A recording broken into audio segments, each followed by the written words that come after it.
खबर दिल्ली में जारी मिशन जिंदगी की कर लेते हैं। दिल्ली में करोल बाग के बापा नगर इलाके में एक मकान का हिस्सा ढह जाने के बाद मलबे से 12 लोगों को सुरक्षित निकाल लिया गया है। इमारत का कुछ हिस्सा ढह गया। हादसा होने के बाद मौके पर फायर ब्रिगेड की टीम वहां पर पहुंची और तेजी के साथ रेस्क्यू ऑपरेशन चलाया गया। उसी वक्त की आप तस्वीरें देख रहे हैं। रेस्क्यू टीम्स यहां पर पहुंची हैं और रेस्क्यू अभियान को अंजाम दिया जा रहा है। फायर ब्रिगेड की टीम पहुंची। फायर ब्रिगेड की टीम ने सर्च और रेस्क्यू ऑपरेशन में सहायता के लिए 5 गाड़ियां घटनास्थल पर भेजी। मलबे में फंसे तमाम लोगों की तलाश और उन्हें निकालने का काम यहां पर लगातार जारी है और बताया जा रहा है कि मकान पहले से ही जर्जर हालत में था। बारिश के बाद वो भर कर गिर पड़ा। ये घटना आज सुबह 9:11 के करीब हुई। इसके बाद फायर ब्रिगेड और प्रशासन को तुरंत सूचित कर दिया गया। जानकारी मिलने पर मौके पर पहुंची रेस्क्यू टीम ने पहुंचते ही राहत और बचाव कार्य शुरू कर दिया।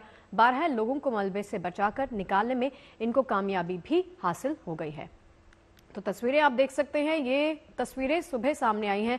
करीब 9 बजे के आसपास की तस्वीरें बताई जा रही हैं। दिल्ली के करोल बाग की ये घटना है जहां पर एक मकान जो बताया जा रहा है कि जर्जर हालत में था।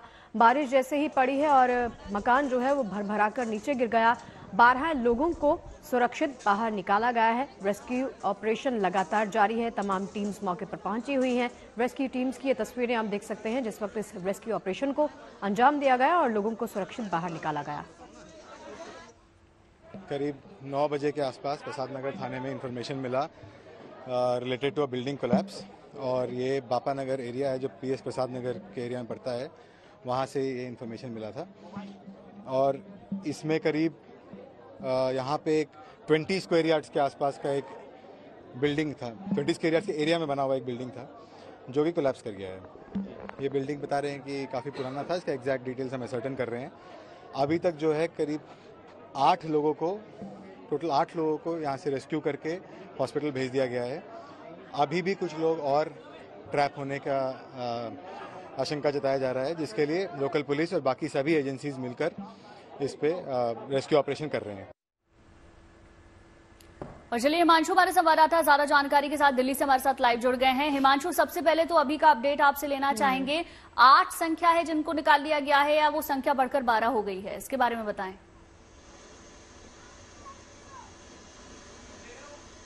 12 हो गई है शगुफ्ता। 12 लोगों को निकाल लिया गया है मलबे से क्योंकि लगातार जो है वो मैनुअली एक एक करके ईंट को हटाने का काम किया जा रहा है। जो मलबे हैं ऊपर से उनको हटाने का काम किया जा रहा है और तकरीबन चूंकि जगह काफी छोटी है, जो पूरी जगह है वो जो टोटल एरिया है वो 20 स्क्वायर यार्ड के आसपास का है, तो उसमें 10 से 15 लोग ही काम कर रहे हैं। और चूंकि अंदर गलियां बहुत सक्रिय हैं जहां पर ये बिल्डिंग गिरी है, तो किसी तरीके की मशीनरी तो वहां तक नहीं पहुंच सकती। इसलिए सिर्फ कटर, जो अगर कोई बड़ा टुकड़ा, अगर कोई पत्थर का बड़ा टुकड़ा है तो उसे काटने के लिए एक हाथ से चलने वाला जो कटर है उसका इस्तेमाल करके एक एक करके एक एक ईंट हटा करके जो एनडीआरएफ की टीम, दिल्ली पुलिस की टीम, दिल्ली फायर की टीम लगातार जो पिछले 4-5 घंटों से काम कर रही है, तो अब तक 12 लोगों को रेस्क्यू किया गया है। सबसे जो बड़ी बात है, जो गनीमत की बात है कि जिन लोगों को निकाला गया वो ठीक कंडीशन में थे और उन सभी को हॉस्पिटल भेज दिया गया है जहां उनका इलाज चल रहा है। लेकिन फायर सर्विस का और दिल्ली पुलिस का कहना है कि ये जो रेस्क्यू काम है तब तक चलता रहेगा जब तक पूरे मलबे को हटा नहीं लिया जाता। जी हिमांशु, मेरा सवाल आपसे एक और ये कि आसपास जो लगती हुई इमारतें हैं, आई एम श्योर कि इस इमारत को अगर खतरा था तो बाजू में जो इमारतें मौजूद हैं, जो लोग रहते हैं, उनकी सुरक्षा को मद्देनजर रखते हुए भी अभी कोई एहतियातन कदम उठाए जा रहे हैं या फिर नहीं? उनको कहा गया है कि आप इवैक्यूएट कर दीजिए या फिर नहीं?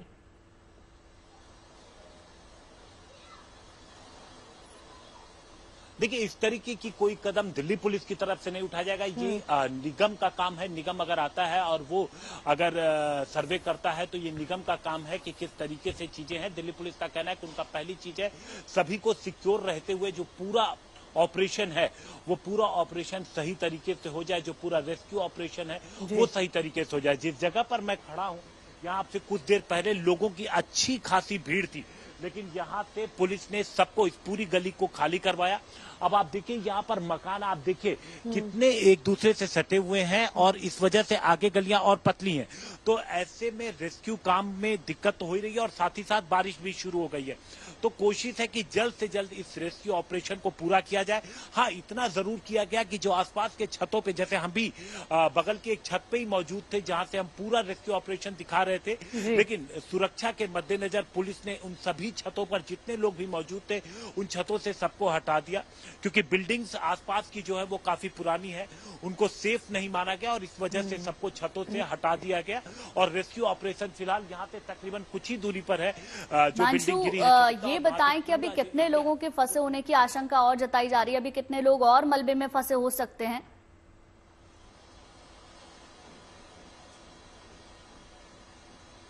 इसकी एग्जैक्ट संख्या नहीं बताई जा पा रही है पुलिस की तरफ से भी, क्योंकि उनका कहना था कि जो लोग अंदर मौजूद थे उनका ये कहना था 12 से 14 या 10 इतने लोग हो सकते हैं, यानी कोई एग्जैक्ट फिगर पुलिस को नहीं दी गई। अब तक 12 लोग निकाल लिए गए हैं, तो अब इसकी संभावना कम है कि अंदर कोई हो, लेकिन हो सकता है कि 1-2 लोग अंदर हों। लेकिन पुलिस जब तक एक-एक ईंट वहां से नहीं हटा लेगी तब तक ये रेस्क्यू काम चलता रहेगा। पुलिस का कहना है कि चूंकि जो लोग अंदर मौजूद थे उनका यही कहना था कि 12 के आसपास ही लोग थे, 1-2 कम या 1-2 ज्यादा, तो 12 लोग तो निकाल लिए गए हैं। तो लेकिन एग्जैक्ट फिगर पता नहीं था, तो इसलिए जब तक पूरा मलबा हट नहीं जाएगा तब तक साफ नहीं हो पाएगा कि अंदर कुछ और लोग हैं या नहीं।